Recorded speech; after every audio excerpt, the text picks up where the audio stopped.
Share market में investment दुनिया का सबसे रिस्कियर बिजनेस होता है।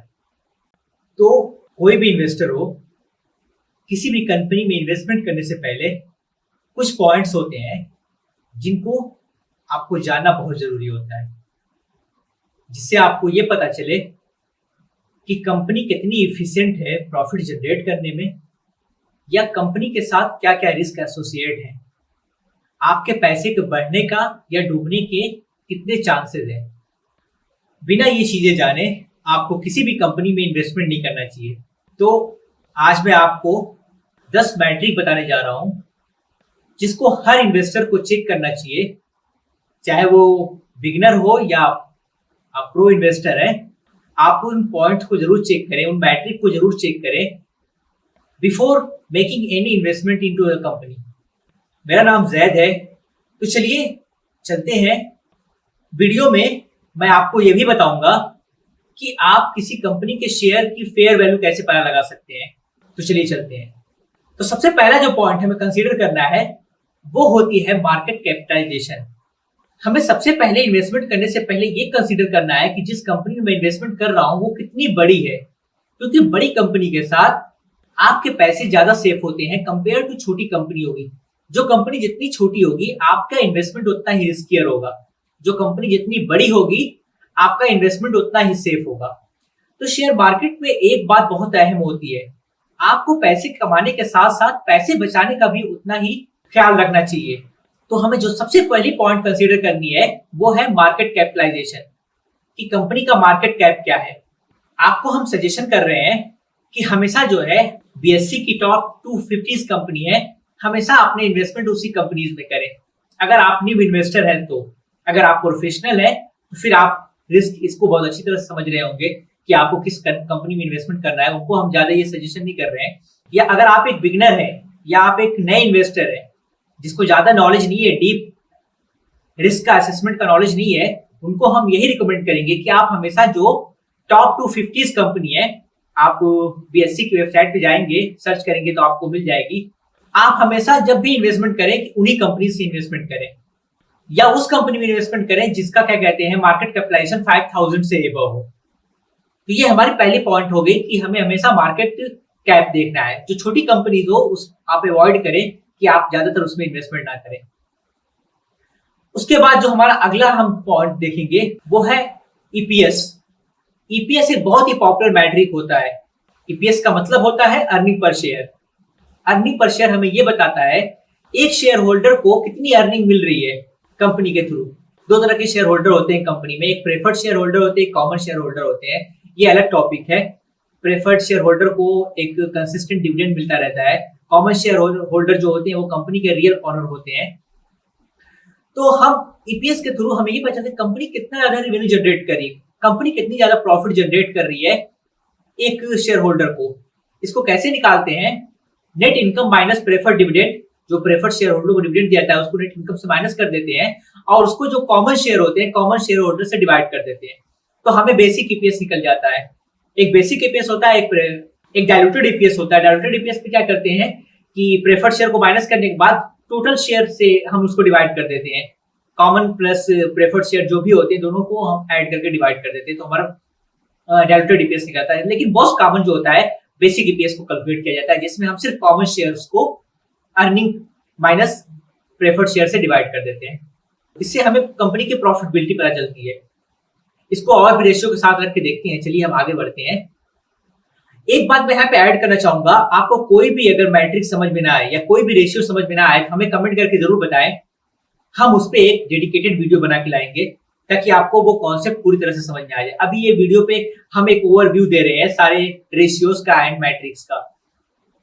अगली जो चीज हमें देखनी है, हमें देखना है पीई रेशियो। इससे हमें यह पता चलता है कि हम कंपनी का कितना ज्यादा मल्टीपल पे कर रहे हैं। यानी कि अदर लैंग्वेज में अगर मैं आसान भाषा में कहूं तो 1 रुपए कमाने के लिए आप कितने रुपए देने के लिए तैयार हैं, उसी को बोलते हैं पीई रेशियो।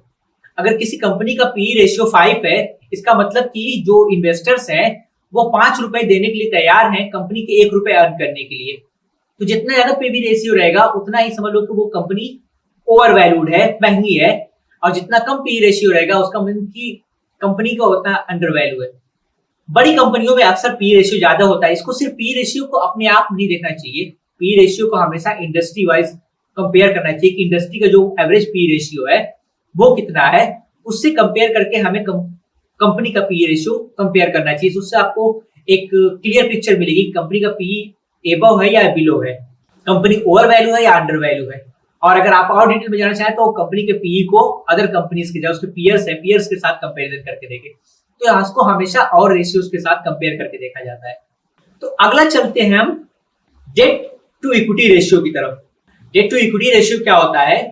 ये कंपनी की इंसॉल्वेंसी चेक करने का बहुत ही अच्छी मैट्रिक होती है कि कंपनी के जो रिस्क इन्वॉल्व है, कितना ज्यादा रिस्क है कि कंपनी आगे चल के चलेगी या बंद हो जाएगी, कंपनी के ऊपर कितने डेट है, या जो शेयर होल्डर है एक शेयर होल्डर के ऊपर कितनी डेट आ रही है, कंपनी का कितना कर्ज है एक इक्विटी शेयर के ऊपर, कंपनी की जो डेट होती है लॉन्ग टर्म डेट, उसको हम टोटल इक्विटी से डिवाइड कर देते तो हमें यह पता चलता है कि कितने डेट के पैसे हैं। अगर डेट ज्यादा होगी तो दैट मीन कि कंपनी के ऊपर लायबिलिटी बहुत ज्यादा है। इन फ्यूचर अगर डेट होल्डर जो है वो इंसॉल्वेंसी फाइल करते हैं तो कंपनी को डूबने के चांसेस ज्यादा होते हैं अगर डेट रेशियो ज्यादा होता है। 1 से लेकर 2 तक के बीच का डेट रेशियो अच्छा माना जाता है। तो इससे यहाँ पता चलता है कि एक शेयर के ऊपर कितनी कर्ज है कंपनी की, कितनी डेट है। चलिए, डेट रेशियो के बाद अगला हम चलते हैं ऑपरेटिंग प्रॉफिट मार्जिन।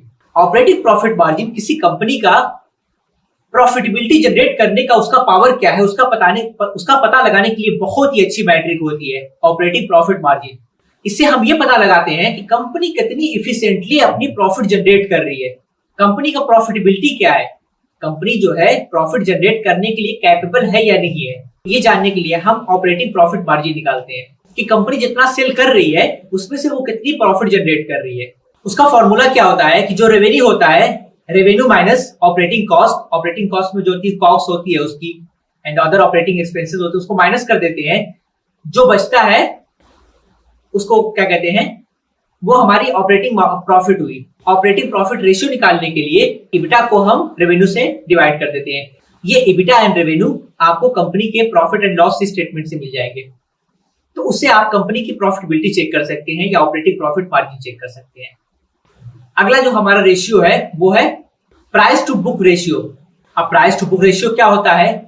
इस रेशियो के थ्रू हम ये पता लगाते हैं कि कितने ज्यादा चांसेस है कि अगर कंपनी कभी बंद होती है, जो इक्विटी होल्डर है, इक्विटी होल्डर को कितने ज्यादा चांसेस हैं कि उसके पैसे रिकवर हो जाएंगे।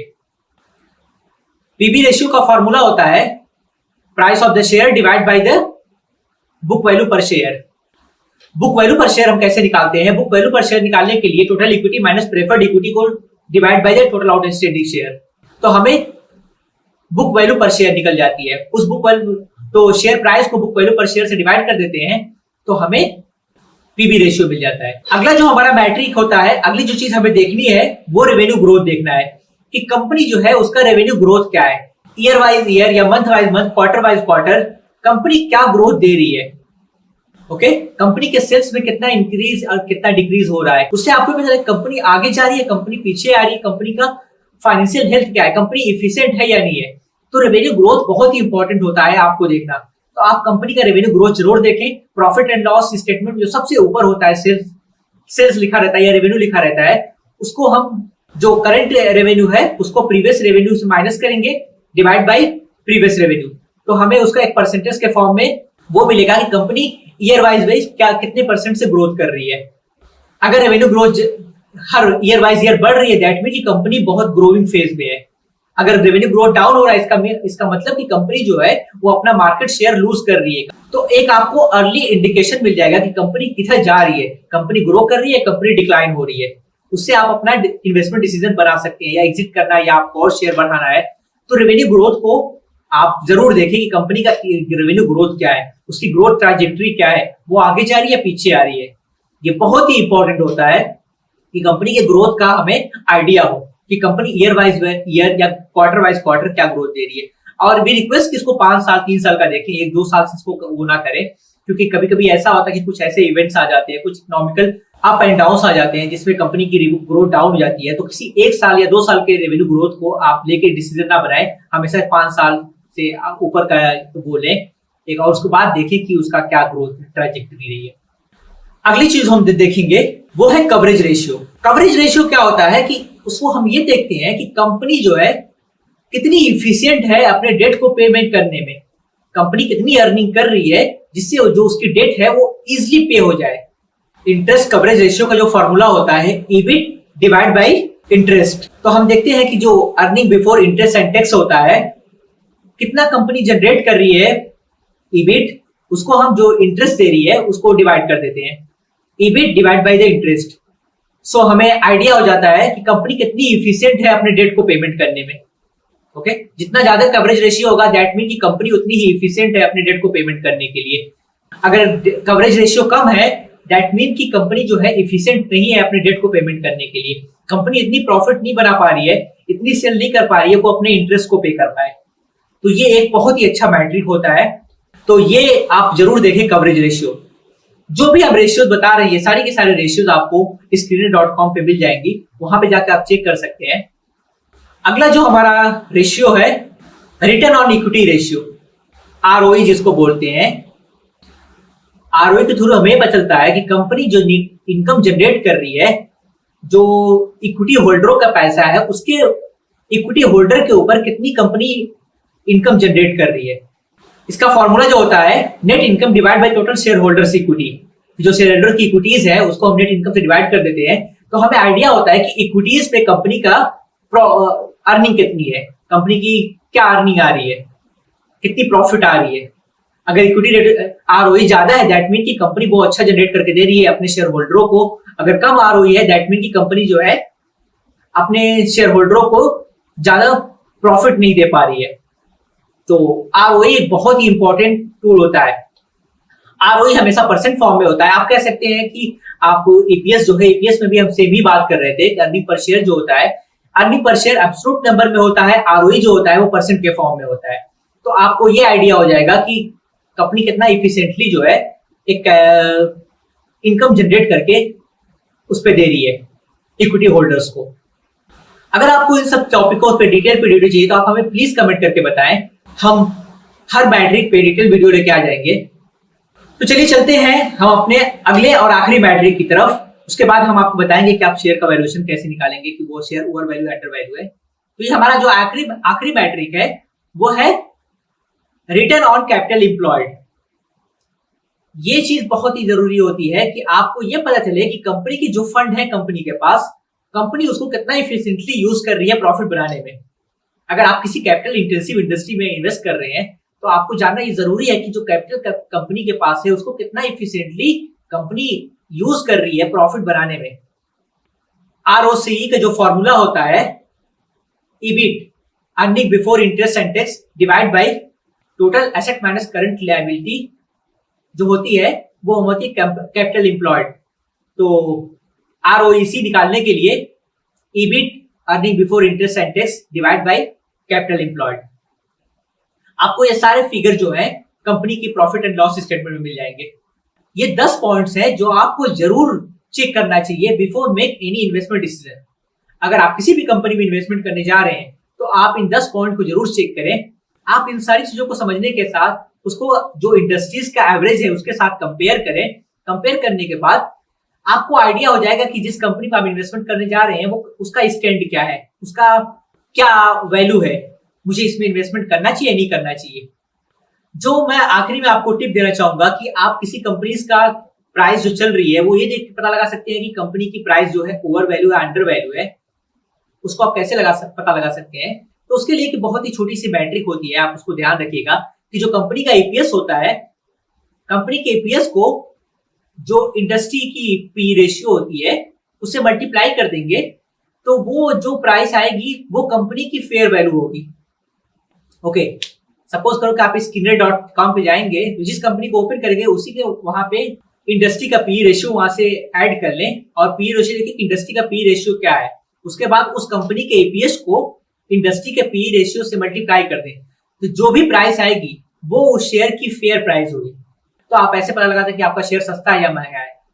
अगर आपको कोई भी बात समझ में नहीं आया है या कोई भी मैट्रिक है जिसको आप और डिटेल में समझना चाहते हैं तो हमने पहले भी बोला है और फिर दोबारा से बोल रहे हैं कि आप हमें कमेंट करके बताएं, हम उस पर एक डेडिकेटेड वीडियो बना के लाएंगे।